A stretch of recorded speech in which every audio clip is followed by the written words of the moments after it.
का प्रयास किया और मैंने उसका कारण भी निकाला कि जो समाज के नेता हैं उन्होंने कभी भी समाज के लिए पूरी ईमानदारी और वफादारी और सच्चाई से काम नहीं किया। मैं आपको एक ऐसे समाज के बारे में बताता हूं जिसके नेताओं ने पूरी ईमानदारी, वफादारी और जान हथेली में रख के अपने समाज के लिए काम किया। ये वही समाज है जो कोली समाज से 100 साल आगे निकल गए। पहले समाज का नाम बताता हूं मैं, जाटव समाज, जिसको चमार समाज बोला जाता है देश के अंदर। लेकिन चमार समाज ने ऐसे नेता पैदा किए, बाबू जगजीवन राम को पैदा किया। बाबू जगजीवन राम ने अपने समाज की लड़ाई लड़ी, देश का उप प्रधानमंत्री भी बना, देश का डिफेंस मिनिस्टर भी बना और भारत सरकार की सारी योजना को अपने समाज को दिया, अपने समाज को लिखाया पढ़ाया और देश की मुख्य धारा से निकाल के नई ऊंचाइयों पे लेके गया। बात नंबर 1। बात नंबर 2, जब बाबू जगजीवन राम उनका स्वर्गवास हुआ तो उसी समाज से, आपको राजनीति का कोई ज्ञान नहीं है, आपको जानना चाहिए समाज के लिए कुछ ऐसे लोग भी होने चाहिए जिनको विधायक बनने का शौक ना हो, जिनको सांसद बनने का शौक ना हो, जिनको मंत्री और मुख्यमंत्री बनने का शौक ना हो, लेकिन उनको यह शौक हो किस प्रकार हम अपने समाज को नई ऊंचाइयों पर लेके जा सकते हैं। ऐसे हीरे आपको पैदा करने चाहिए। जब तक समाज के अंदर निस्वार्थ काम से करने वाले, निःशुल्क काम करने वाले आप हीरो पैदा नहीं करेंगे, समाज का कुछ भी होने वाला नहीं है। उन्होंने मायावती को जन्म दिया। मायावती का कोई इतिहास नहीं है। मायावती दिल्ली के अंदर नगर निगम स्कूल के अंदर 3000 रुपए की सैलरी पाने वाली लोअर कैटेगरी की टीचर थी। अगर उसको राजनीति सिखाई और राजनीति की बुलंदियों पर लेके गए तो वो थे काशी राम। ऐसे समाज के लिए एक बार जोरदार तालियां होनी चाहिए। और एक समाज के बारे में आपको बताता हूं जिससे कोली समाज को सीख लेनी चाहिए। उस समाज का आज तक एक भी आदमी मैंने भीख मांगते हुए नहीं देखा। मैंने सभी समाज के लोगों के, निम्न आय वर्ग के लोगों को भीख मांगते देखा है, लेकिन मैंने एक ही ऐसा समाज है पूरे भारत में जिसका कोई भी बंदा भीख नहीं मांगता, वो है सिख समाज। जो सरदार समाज है, सिख समाज। आपने कभी किसी सिख को भीख मांगते देखा? वो इसलिए कि ये सिख आपस में चाहे जितना लड़े, लेकिन जब कोई बाहरी ताकत आ जाती है तो ये सारे लोग एक हो जाते हैं और पूरी ताकत के साथ इन्होंने जो इतिहास बनाया, इन्होंने जो भारत सरकार के लिए एक ऐसी बात करी कि इन्होंने भारत सरकार को भी कह दिया कि भाई साहब आप हमारे लिए कुछ भी नहीं करो, हम अपने आप में स्वयं जिंदा रहना जानते हैं। और धन्यवाद हो इनके गुरुओं का जिन्होंने इनको लड़ना सिखाया। हमारे जितने भी गुरु हुए, किसी भी गुरु ने हमको लड़ना नहीं सिखाया। कोली समाज में गर्व करने के लिए बहुत सारी बातें हैं। हमने एक ऐसे इंसान को पैदा किया जिसको 70 देशों में भगवान माना जाता है। आपको पता है ना, वो भगवान गौतम बुद्ध। भगवान गौतम बुद्ध को आज पूरे विश्व में 70 देशों में भगवान माना जाता है। लेकिन विडंबना यह है, दुख की बात, कि भारत में हमारे कोली समाज के लोग उसको नहीं पूछते हैं। भारत में जब तक आप अपने घर के जितने भी महापुरुष हैं उनके बारे में जानेंगे नहीं, उनके इतिहास को जानेंगे नहीं, आप आगे नहीं बढ़ सकते हैं। कितने लोग हैं जिन्होंने झलकारी बाई का नाम सुना है? ईमानदारी से हाथ उठाना। इस पूरे पंडाल में मेरे को लगता है 25 से 30 लोग ना इधर, इवन स्टेज पर भी। बड़े दुख की बात है। I am sorry to say, not even all people those are appearing on the stage, they do not know about Jhalkari Bai. Jhalkari Bai के बारे में आपको जरूर मालूम होना चाहिए। तो पहले मैं एक अपनी पूरी वो बात कर दूं सिख समाज की।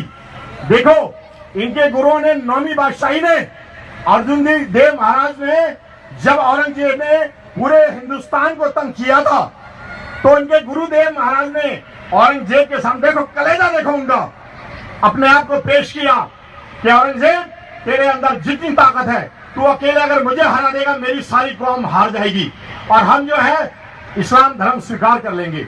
उसने सारा उसके ऊपर अत्याचार किया, लेकिन वो उसको नहीं हरा पाया। उनका सब धड़ से अलग करके लाल किले के सामने डाल दिया और ये भी बोला इसको कोई नहीं उठाएगा। तब भी उन्होंने एक ऐसा बंदा पैदा किया, उसका नाम था जीवन सिंह। उस जीवन सिंह ने अपनी प्राणों की बाजी लगा दी और गुरुजी का सर उठा के ले गया और बाइज्जत उनको हिंदू रीति रिवाज से उनको लास्ट रिचुअल्स उनको दी। तो ऐसे ऐसे योद्धा इस समाज ने पैदा किए। जो 10वीं बादशाही थी गुरु गोविंद सिंह जी महाराज, उन्होंने इसी सब को देखते हुए अपनी समाज को लड़ना सिखाया। उन्होंने बताया कि हर जोर जुल्म की टक्कर में इंकलाबी आपका नारा होना चाहिए। उन्होंने ये बताया, उन्होंने समाज सेवियों के लिए क्या बात बोली 10वीं बादशाही में कि सूरज सो पहचानिए जो लड़े दीन के हित। सूरज बोलते हैं शूरवीर को कि सूरज सो पहचानिए जो लड़े दीन के हित और पुरजा पुरजा कट मरे और कबाऊ न छाड़े खेत। उन्होंने ऐसे अपने जाबाजों को बनाया। एक बंदे को 1.25 लाख सैनिकों के, जो औरंगजेब के 1.25 लाख सैनिक थे, उनके बराबर युद्ध करने के लिए उन्होंने उनको तैयार किया। और क्या बोला कि सारे लोग उनको गुरुजी बोलते थे, महाराज जी बोलते थे, भगवान बोलते थे। तो उन्होंने क्या बोला कि चिड़िया दे नाल बाज लाऊं, चिड़िया दे नाल बाज लाऊं और एक दे नाल 1.25 लाख लाऊं, उस तो बाद गुरु गोविंद सिंह नाम तराऊं। उन्होंने बोला कि मेरा एक एक व्यक्ति 1.25 लाख सैनिकों से लड़ेगा। तो ऐसे शूरवीर महाराज गुरु गोविंद सिंह जी के लिए भी एक बार तालियां होनी चाहिए, उनसे आपको सीखना चाहिए। देखो यहां मंच के सामने 2 मेरे सिख भाई हैं, उनके खून के अंदर उबाल आ गया, तो आपके खून के अंदर भी उबाल आना चाहिए कि नहीं? तो जोर से बोले कोली समाज जिंदाबाद। ये आसमान तक आवाज जानी चाहिए, कोली समाज जिंदाबाद, कोली समाज जिंदाबाद, कोली समाज जिंदाबाद।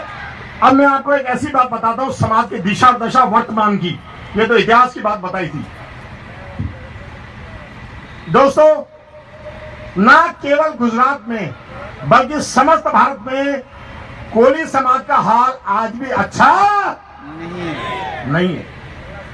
सबसे बड़ी दुख की बात क्या है कि इस समाज की जनसंख्या सारे समाजों से ज्यादा है, 20 करोड़।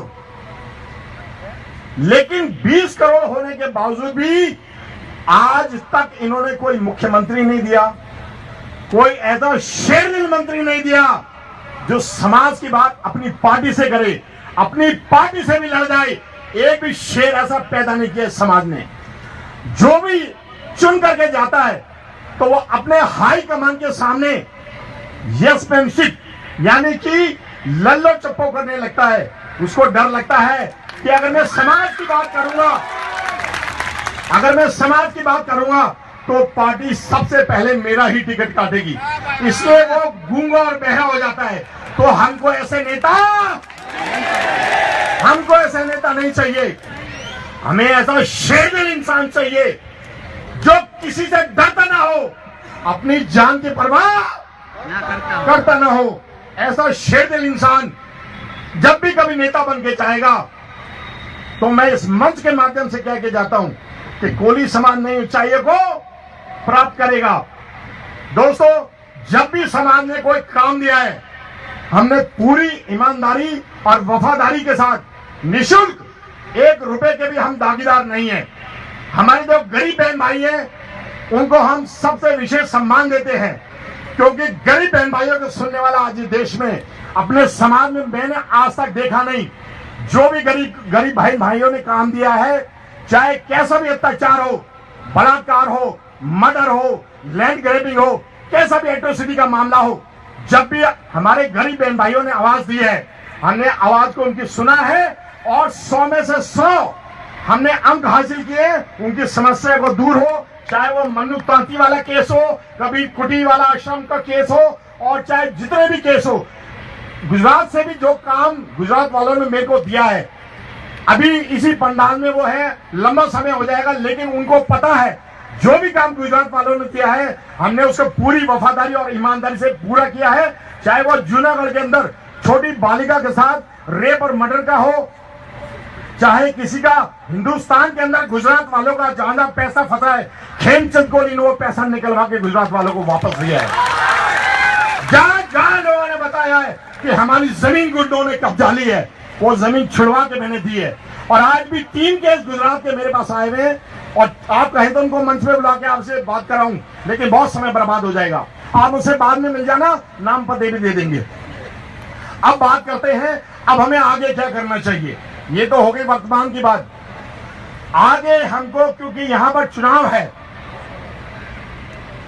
आपकी जो आबादी है वो 1/3 ऑफ द टोटल पॉपुलेशन है। 6 करोड़ का लगभग 2 करोड़ आप हैं। પોતાનું સ્થાન જાળવી રાખશો મિત્રો, પોતાનું સ્થાન જાળવી રાખશો। तीसरा हिस्सा आप हैं।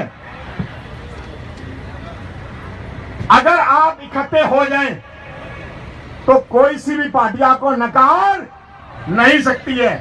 अगर आप सारे इसी प्रकार से लड़ते रहे पार्टी वाले, तो किसी को भी इस बार फायदा नहीं होगा। मैं तो मन्नू भाई चावड़ा से बड़ा प्रभावित हूं। कम से कम एक तो शेर पैदा हुआ जिसने अपनी पार्टी बनाई, बस जोरदार तालियां बजा दो। एक तो बंदा हुआ जिसने इस बीड़े को उठाया कि अगर मेरे समाज को सम्मान नहीं होगा तो हम खुद लड़ेंगे। आप लोगों को इनका साथ देना चाहिए। अगर ये जीतेंगे तो समाज को नई ऊंचाइयों पर लेके जाएंगे। मैं इनको जानता हूं, ये दिल के राजा आदमी हैं। दूसरा दोस्तों, मैं ये चाहता हूं हर जिले से 4 आदमियों के नाम मेरे को आप दें, और एक डेलीगेशन मैं बनाऊंगा जो पार्टी के पास मैं लेके जाऊंगा, और पार्टी से भी जितने लोग अपेक्षा करते हैं कि हमें उतने टिकट मिले, इस मंच के माध्यम से कहता हूं उतने टिकट मैं दिलवाने में सक्षम हूं, उतने टिकट दिलवाऊंगा।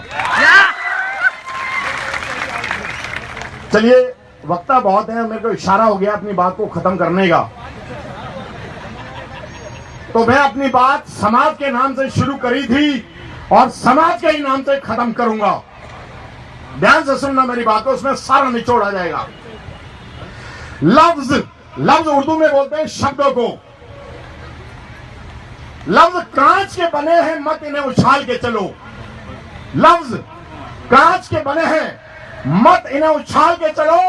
और अदब की राह मिली है तो देखभाल के चलो। अरे इसी मकसद से मिली है जिंदगी तुमको, खुद भी संभाल के चलो और अपने समाज को भी संभाल के चलो। बहुत बहुत धन्यवाद ऑर्गेनाइजर्स का, बहुत बहुत धन्यवाद जिन्होंने मेरे को बोलने का मौका दिया। और आप कभी भी मुझे याद करेंगे, खेमचंद कोहली आपके चरण में होगा। कोहली समाज जिंदाबाद। आभार। બીજા સમાજોએ જે પ્રગતિને વિકાસ કર્યો છે એમાંથી આપણે પ્રેરણા લઈ વર્તમાન સમય અને આપણું ભવિષ્ય સુધારી શકીએ એવી સુંદર માર્ગદર્શન ખેમચંદજી આપણને આપ્યું। હવે આપણે આપણા કાર્યક્રમને આગળ ધપાવતા